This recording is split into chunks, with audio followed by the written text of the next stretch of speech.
Welcome to Amair academies YouTube channel. میرا نام ہے طاہر ممتاز. ہم پاکستان کی ہسٹری کو ڈسکس کر رہے ہیں. پریویس سیشنز کے اندر ہم نے پاکستان کے اندر کنسٹیٹیوشنل ڈیولپمنٹس کو اسٹڈی کیا. اس کے بعد پولیٹیکل ہسٹری کو سٹارٹ کیا، جس میں پہلے 2 سیشنز کافی زیادہ امپورٹنٹ ہیں. ان کو آپ پلے لسٹ میں جا کے دیکھ سکتے ہیں. آج کا جو 3rd سیشن ہے، اس سیشن کے اندر ہم 1947 سے لے کر 1958 تک پاکستان کے اندر جو پولیٹیکل ڈیولپمنٹس ہوئی ہیں ان کو ہم دیکھیں گے. The period from 1947 to 1958 in Pakistan was marked by significant political instability, economic challenges, and regional tensions, leading to frequent changes in government and culminating in the imposition of martial law in 1958. تو 1947 سے 58 کا جو period ہے اس کو ہم politically unstable period بولتے ہیں، کیونکہ اس میں کافی زیادہ گورنمنٹس چینج ہوئیں. پاکستان کو اکنامک چیلنجز بہت زیادہ تھے، گو کہ وہ آج بھی ہیں، لیکن اس وقت کافی زیادہ تھے کیونکہ نیولی برن اسٹیٹ تھی، انڈسٹری نہیں تھی پاکستان کے اندر، ایکسپورٹس بہت کم تھی، ایگریکلچرل سسٹم بھی آؤٹ ڈیٹڈ تھا. تو ریجنل ٹینشنز تھیں، سب سے زیادہ انڈیا کے ساتھ ہماری ٹینشنز تھیں، جس میں 1948 کی وار بھی ہوئی. نیکسٹ سیشن کے اندر میں اس کو بھی ڈسکس کروں گا. اب یہ ساری چیزیں جو سول گورنمنٹس ہیں وہ ایڈریس نہیں کر پائیں، تو 1958 میں ملٹری نے پاکستان میں مارشل لا لگا دیا اس پولیٹیکل انسٹیبلٹی اور اکنامک چیلنجز کو دیکھتے ہوئے. Due to these challenges about 7 governments were changed during this period. تو یہ 7 گورنمنٹس ہیں جو پاکستان کے اندر چینج ہوئی. فرسٹ گورنمنٹ جو تھی وہ محمد علی کی تھی، قائد اعظم محمد علی جناح کی، اور اس میں پرائم منسٹر تھے لیاقت علی خان. 1947 سے 58 تک یہ گورنمنٹ چلی. اسی طرح سے باقی گورنمنٹس ہیں، آپ ویڈیو پاز کر کے ان کو نوٹ ڈاؤن بھی کر سکتے ہیں. ویسے بھی آپ اپنا ایک پین اور نوٹ بک سامنے رکھیں اور ساتھ ساتھ آپ چیزوں کو نوٹ ڈاؤن کریں اور نوٹس بناتے رہیں، جو کہ کافی زیادہ ہیلپ فل رہیں گی آپ کو پریپریشن کرنے میں. نیکسٹ آگے چلتے ہیں. جو فرسٹ گورنمنٹ ہے پاکستان کی وہ 1947 سے 1951 تک ہی رہی. لیاقت علی خان's گورنمنٹ یہ پاکستان مسلم لیگ نون کے پلیٹ فارم سے تھی، اسٹیبلش ان 1947. یہ پارلیمنٹری سسٹم تھا. پارلیمنٹری سسٹم کیا ہے کہ لوگ ووٹ کرتے ہیں اپنے اپنی کانسٹیچوئنسیز سے، اپنے اپنے حلقوں سے ڈفرینٹ کینڈیڈیٹس کو، اور وہ آ کے پارلیمنٹ میں بیٹھتے ہیں. پارلیمنٹ کے 2 ہاؤسز ہوتے ہیں جیسے کہ آج پاکستان کے اندر ہیں. ایک لوور ہاؤس ہے، اپر ہاؤس ہے، national assembly and senate. Parliament کا کام ہوتا ہے قانون بنانا اور پالیسیز بنانا کنٹری کے لیے. Nation building, settlement of millions of refugees, establishment of administrative structure, land reforms, industry, educational and health care infrastructure, یہ سارے کے سارے چیلنجز تھے فرسٹ گورنمنٹ کو جو اس نے کمپیٹ کرنے تھے، اور یہ ساری چیزیں اس نے کمپلیٹ کرنی تھی پاکستان کے اندر. ایک تو پہلا نیشن بلڈنگ تھا. پاکستان کیونکہ ملٹی ایتھنک بھی تھا اور ملٹی لینگول، یہاں پہ ڈفرینٹ نیشنز تھیں اور آج بھی ہیں، جیسا کہ بلوچی ہیں، پنجابی ہیں، پختون ہیں، سندھی ہیں. تو ان کی یہ تھاٹس ختم کرنی تھی اور ان کو ٹرولی ایک پاکستانی نیشنل بنانا تھا. تو اس کو ہم نیشن بلڈنگ بولتے ہیں، جو کہ پہلی گورنمنٹ نے کرنی تھی. ریفیوجیز پرابلم پریویس سیشنز کے اندر ہم نے ڈیٹیل میں دیکھی ہیں، تو وہ ریفیوجیز پرابلمز کو بھی ایڈریس کرنا تھا اس گورنمنٹ نے. ایڈمنسٹریٹو اسٹرکچر، جیسا کہ پریویس سیشنز کے اندر میں نے بتایا تھا کہ پاکستان کے اندر جو ایڈمنسٹریٹو لوگ تھے وہ زیادہ تر ہندو تھے. جب پاکستان بنا، کیونکہ آئیڈیالوجی ایسی ہی تھی کہ ہندوؤں کو یہاں سے آفیسز چھوڑ کے انڈیا جانا پڑا کافی ساروں کو، تو وہ یہاں سے چھوڑ کے چلے گئے، تو ایڈمنسٹریٹو اسٹرکچر کافی زیادہ ڈسٹرب ہو گیا. لینڈ ریفارمز کرنا تھی. لینڈ ریفارمز میں سب سے بڑی چیز یہ تھی کہ بہت سارے لینڈ لارڈز پاکستان کے اندر ایگزسٹ کرتے تھے، جو کہ آج بھی ہیں، تو جن کے پاس تھاؤزنڈز آف ایکڑ زمینیں تھیں، اور وہ ان سے پروڈکشن نہیں لے رہے تھے. وہ زمینیں ان سے لے کر پیزنٹس کو دینی تھی تاکہ وہ وہاں پہ ایگریکلچر کریں. اسی طرح سے پاکستان کیونکہ انڈسٹریل ایج تھی، تو پاکستان کو کے اندر انڈسٹری بھی اسٹیبلش کرنا تھی تاکہ پاکستان زیادہ سے زیادہ پروڈکٹ تیار کرے اور اس کو ایکسپورٹ کرے، جس سے پاکستان کی اکانومی مضبوط ہوگی. ایجوکیشنل سسٹم پاکستان کا اور ہیلتھ کیئر سسٹم انفراسٹرکچر بھی اسٹیبلش کرنا اس گورنمنٹ کی ذمہ داری تھی. Industrial growth, promote agricultural and attract foreign investment. تو یہ فارن انویسٹمنٹ پاکستان کو اس وقت چاہیے تھی، کیونکہ پاکستان کے اندر کیپٹل بہت کم تھا اور کیپٹلسٹ بھی کم تھے. یعنی جن لوگوں کے پاس کیپٹل تھا یا جو انویسٹر تھے وہ کم تھے پاکستان میں، تو فارن کیپٹل جو ہے اس کو پاکستان کی طرف اٹریکٹ کرنا تھا انڈسٹریل سیکٹر کے اندر، ایگریکلچرل سیکٹر میں، تاکہ وہ یہاں پہ انویسٹمنٹ کریں، جس سے پروڈکٹ تیار ہوگا اور کنٹری گرو کرے گا اور لوگوں کو روزگار بھی ملے گا. State Bank of Pakistan was established on July 1 1948. State Bank کا یہ کام تھا کہ پاکستان کا جو فائنینشیل سٹرکچر ہے اس کو وہ کنٹرول کرے گا. Establishing diplomatic relations with other nations. Liaquat Ali Khan visited U S A, U K, Afghanistan, Iran, Turkey, کیونکہ نیولی اسٹیٹ تھی تو ڈفرینٹ نیشنز کے ساتھ ہمیں ڈپلومیٹک ریلیشن بلڈ کرنا تھے تاکہ ہم ان کے ساتھ ٹریڈ کر سکیں, ٹھیک ہے نا, تو کلچرل ایکسچینج کر سکیں. تو اس سلسلے میں لیاقت علی خان نے you S A, U K, Afghanistan, Iran, Turkey کے وزٹس بھی کیے. تو زیادہ تر یہ ویسٹرن نیشنز کے وزٹس کرتے رہے ہیں انیشیل گورنمنٹس. آج بھی ہم ویسٹرن نیشنز ہی کے زیادہ وزٹس ہمیں دیکھنے کو ملتے ہیں. تو پاکستان کی فارن پالیسی جو تھی وہ یو ایس اے اور یورپ کی طرف انکلائنڈ ہمیں دکھتی ہے اس سے. Challenges such as communal violence, political unrest and economic instability, یہ پاکستان میں بہت زیادہ تھے جو کہ اس گورنمنٹ کو ایڈریس کرنا تھے. کمیونل وائلنس جیسا کہ ریلیجیس وائلنس بھی ہم کمیونل وائلنس کی کیٹیگری میں ڈال سکتے ہیں. اس کے علاوہ ریجنل وائلنس یعنی کہ لوگوں کے اندر لینگویج کو لے کے, ڈفرینٹ جغرافیکل پوزیشنز کو لے کے تھاٹس ہوتی تھیں, جیسے کہ سندھی, پنجابی, بلوچی, تو وہ دوسروں کو خود سے انفیریئر سمجھتے تھے.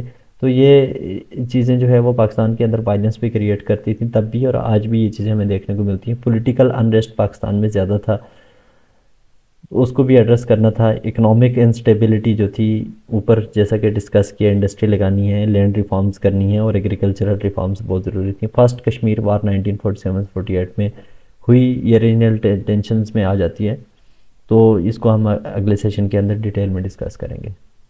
اب فرسٹ گورنمنٹ جو ہے وہ 1951 کے اندر ڈسمس ہو گئی, اور پھر سیکنڈ گورنمنٹ بنتی ہے جو کہ 1951 سے لے کر 53 تک رہی. Khawaja Nazimuddin assumed office of prime minister of Pakistan in 1951 succeeding Liaquat Ali Khan. تو لیاقت علی خان کی ڈیتھ ہو گئی, ان کو قتل کر دیا گیا. اس کے بعد خواجہ ناظم الدین جو ہیں وہ پاکستان کے دوسرے پرائم منسٹر بنے. Nazimuddin's government operated within a parliamentary framework, تو سیم پارلیمنٹری سسٹم تھا جو پیچھے میں نے تھوڑا سا اس کو ایکسپلین کر دیا ہے. Nazimuddin's government faced challenges related to implementation of objectives resolution. تو اس دوران جو ہے وہ 1949 میں آبجیکٹیو ریزولوشن بھی آ گیا تھا, جس نے آبجیکٹیوز ڈیفائن کر دیے تھے کہ پاکستان کا جو کنسٹیٹیوشن بنے گا اس کے آبجیکٹیوز کیا ہوں گے, کیا بیسک پرنسپلز ہوں گے. تو اس کو میں نے بہت ہی ڈیٹیل میں ایک سیپریٹ سیشن میں کنسٹیٹیوشنل ڈیولپمنٹس میں ڈسکس کر لیا, آپ وہ سیشن جا کے دیکھ سکتے ہیں. assertion of Islamic principles, tensions between regional groups and governments response to the demands of anti Ahmadiyya movement. تو 1951 میں بننے والی اس گورنمنٹ کو جو چیلنجز تھے, جن میں سے کچھ چیلنجز یہ ہیں کہ اسلامک پرنسپلز کو پاکستان میں امپلیمنٹ کرنا تھا. ریلیجیس گروپس کے درمیان میں ٹینشنز تھی. احمدیہ موومنٹ پاکستان کے اندر چلی, اینٹی احمدیہ موومنٹ, جس میں وہ چاہتے تھے کہ جو احمدی لوگ ہیں پاکستان میں ان کو نان مسلم ڈکلیئر کیا جائے پاکستان کے کنسٹیٹیوشن کے اندر. Industrialisation to counter inflation and unemployment. تو اس گورنمنٹ نے بھی انڈسٹریلائز کرنا تھا تاکہ انفلیشن کو بھی کنٹرول کیا جا سکے, کیونکہ انڈسٹری نہیں ہوگی تو آپ فارن سے چیزیں امپورٹ کریں گے جو کہ آپ کو بہت زیادہ کاسٹلی پڑیں گی. انکم ٹیکس بھی اس میں, کسٹم ڈیوٹیز بھی لگیں گی, پھر ٹیکس ہوتا ہے, پھر پروفٹ ہوتا ہے ڈفرینٹ کمپنیز کا. تو جو امپورٹرز ہوتے ہیں, ایکسپورٹرز ہوتے ہیں, ان کے اپنے پروفٹس بھی ہوتے ہیں, تو اس سے جو انفلیشن ہے وہ بڑھ جاتی ہے. تو ان امپلائمنٹ بھی انڈسٹریلائزیشن ہی سے ختم ہونے کی. 1953 میں کیا ہوا, violent riots erupted in Punjab against the Ahmadiyya community leading to significant loss of life and property. تو 1953 کے اندر پنجاب میں احمدیہ کمیونٹی کے خلاف جو ہے وہ رائٹس ہوئے اور کافی زیادہ دنگے فسادات ہوئے. تو احمدیہ موومنٹ جو ہے اس کو ہم آگے ایک ڈفرینٹ سیشن کے اندر ڈسکس کریں گے. تو یہ ایک تھوڑا سا کمپلیکس ٹاپک ہے, یہاں پہ ہم اس کو ڈسکس نہیں کر سکتے. بہرحال یہ ایک چیلنج تھا جو پاکستان کی سیکنڈ گورنمنٹ تھی اس کے لیے. تو یہ گورنمنٹ بھی اچھے سے ڈیلیور نہیں کر پائی, اس لیے یہ گورنمنٹ بھی 1953 کے اندر ڈسمس ہو گئی. نیکسٹ گورنمنٹ ہے جو کہ تھرڈ گورنمنٹ ہے. 1953 میں یہ اسٹیبلش ہوتی ہے اور یہ بھی صرف 2 سال ہی رہی. 1955 میں یہ ڈیلیور نہ کر پائی اور بھی ڈسمس ہو گئی. Muhammad Ali Bogra became prime minister in 1953 following the dismissal of Khawaja Nazimuddin government. تو محمد علی بوگرا میں نے پریویس سیشن کسی میں ڈسکس بھی کیا تھا تھوڑا سا ڈیٹیل میں. تو یہ پاکستان کے انویسٹر تھے یو ایس اے کے اندر, ان کو واپس بلایا گیا کہ پاکستان کے اندر کنسٹیٹیوشنل ڈیڈ لاک ہے اس کو ریزالو کریں. تو یہ آئے تھے اور کنسٹیٹیوشنل ڈیڈ لاک پہ انہوں نے ایک ڈرافٹ بھی تیار کیا تھا جس کو بوگرا فارمولا بھی کہا جاتا ہے. Bogra's government is notable for the Bogra formula to settle constitutional deadlock. تو یہ جو کنسٹیٹیوشنل ڈیولپمنٹس ہیں پاکستان کی ان سیشنز کے اندر میں نے اس کو ڈیٹیل میں ڈسکس کیا ہوا ہے. تو پاکستان کا کنسٹیٹیوشن نہیں بن پا رہا تھا, ایسٹ ویسٹ پاکستان کے اندر کافی زیادہ ڈفرینسز تھے. محمد علی بوگرا نے اس کو ایڈریس کیا بڑے اچھے طریقے سے, تو یہ ان کا نوٹیبل ورک ہے. Initiatives were taken to promote industrialization, agricultural development and attract foreign investment. تو سیم چیزیں انہوں نے کرنا چاہیے. اس گورنمنٹ نے بھی کوشش کی کہ انڈسٹریلائزیشن ہو, پاکستان میں زیادہ سے زیادہ انڈسٹری لگے, میکینیکل انڈسٹری لگے, اس کے علاوہ مائنر اینڈ میجر گوڈس کی انڈسٹریز لگیں تاکہ پاکستان کے لوگوں کو سستی چیزیں ملیں اور ہم ایکسپورٹ بھی کر سکیں. ایگریکلچرل ڈیولپمنٹ, کیونکہ پاکستان کے پاس زیادہ جو ہے وہ لینڈ ایگریکلچرل ہے, اس کے علاوہ جو ریور سسٹم بھی کافی اچھا ہے, پاکستان کے پاس پانی وافر مقدار میں ہے, تو ایگریکلچرل کنٹری ہے. تو ایگریکلچر میں ڈیولپمنٹس جو ہیں وہ اس گورنمنٹ نے کرنے کی کوشش کری. تو فارن انویسٹمنٹس کی بھی کوشش کری, گو کہ یہ گورنمنٹ جو ہے وہ کوئی سگنیفیکنٹ اسٹیپس نہ اٹھا پائی. Pakistan joined the South East Asia Treaty Organization SEATO in 1954 and Central Treaty Organization CENTO 1955 aligning with Western powers. Russia یا اس وقت یو ایس ایس آر اور یو ایس اے کے درمیان میں کولڈ وار چھڑی ہوئی تھی, تو ساؤتھ ایشیا کے اندر رشیا کے انفلوئنس کو روکنے کے لیے یہ دو آرگنائزیشنز بنائی گئیں. تو پاکستان نے ان کے اندر پارٹیسپیٹ کیا, اس میں باقی ویسٹرن کنٹریز تھیں اور یو ایس اے شامل تھا. بوگراز government continued Pakistan's foreign policy of maintaining the balanced approach between its western and eastern allies while asserting its sovereignty in regional affairs. تو بوگرا گورنمنٹ نے یہ کوشش کی کہ ایسٹرن ویسٹرن پاکستان کے درمیان میں جو ٹینشنز ہیں ان کو کم کرنے کے لیے پالیسیز بنائے اور ریجنل اپروچ کو زیادہ مضبوط بنانے کی انہوں نے کوشش کی تاکہ کنٹریز جو آس پاس ہیں پاکستان کے ان کے ساتھ اچھے ریلیشنز ہوں, ٹریڈ ہو, جس کا کافی زیادہ, اور اس سے پاکستان کی سیکیورٹی بھی کافی حد تک پروٹیکٹڈ رہے گی. The government faced ongoing social and cultural tensions, including linguistic and ethnic divides between East and West Pakistan. تو اس گورنمنٹ کو بھی یہ چیلنجز رہے, سوشل چیلنجز رہے. سوشل چیلنجز میں جو ریلیجیس چیلنجز ہیں یہ بھی تھے, سوشل ڈسکریمنیشن بھی تھی اور کلچرل ٹینشنز بھی تھیں ایسٹرن ویسٹرن پاکستان کے درمیان. تو پنجاب اور سندھ کے درمیان میں تھیں. لینگویج کو لے کے کافی زیادہ ایشوز تھے, تو لینگویج کے ایشوز کو بھی میں نے پریویس سیشن کے اندر ڈسکس کیا ہے. تو لینگویج ایشوز یہ تھے بیسیکلی کہ جو ایسٹرن پاکستان کے لوگ ہیں وہ چاہ رہے تھے کہ بنگالی نیشنل لینگویج ہو, ویسٹرن پاکستان کے لوگ, پنجاب کے لوگ چاہ رہے تھے کہ پنجابی ہو, جبکہ قائد اعظم نے یہ کہا کہ اردو نیشنل لینگویج ہوگی. Bogra's government was dissolved by the governor general Ghulam Muhammad 1955. انہوں نے کہا کہ بھائی یہ گورنمنٹ ڈیلیور نہیں کر پا رہی, لہٰذا اس کو ڈسمس کر دیا جائے. اب نیکسٹ گورنمنٹ کون سی بنتی ہے, جو کہ فورتھ گورنمنٹ ہے, Iskander Mirza with 4 prime minister. اب اسکندر مرزا گورنر جنرل بنے تو ان نے 4 پرائم منسٹرز کو ڈسمس کیا. تھوڑی سی اس کی ڈیٹیل دیکھ لیتے ہیں. Iskander Mirza served as governor general of Pakistan from 1955 to 1956 and later became the first president of Pakistan in 1956 after the declaration of the Republic. جو اسکندر مرزا ہے وہ گورنر جنرل بنے 1955 میں. 1956 میں پاکستان میں ایک بڑا ایونٹ ہوتا ہے جس میں پاکستان کا فرسٹ کنسٹیٹیوشن انیکٹ کیا جاتا ہے اور پاکستان ایک ریپبلک ڈکلیئر کر دیا جاتا ہے. اور 1956 کا کنسٹیٹیوشن انیکٹ ہونے کے بعد جو گورنر جنرل کی پوسٹ تھی وہ ابالش ہوگی اور پاکستان کو ایک پریزیڈنٹ کی پوسٹ مل گئی, اور اسکندر مرزا پہلے پریزیڈنٹ بنے پاکستان کے. Huseyn Shaheed Suhrawardy assumed office of prime minister 1956. 1956 میں اسکندر مرزا نے حسین شہید سہروردی کو اپنا پرائم منسٹر بنا دیا. Economic policies aimed to stimulate growth and address economic disparities between East and West Pakistan. However, challenges persisted, including inflation and unemployment.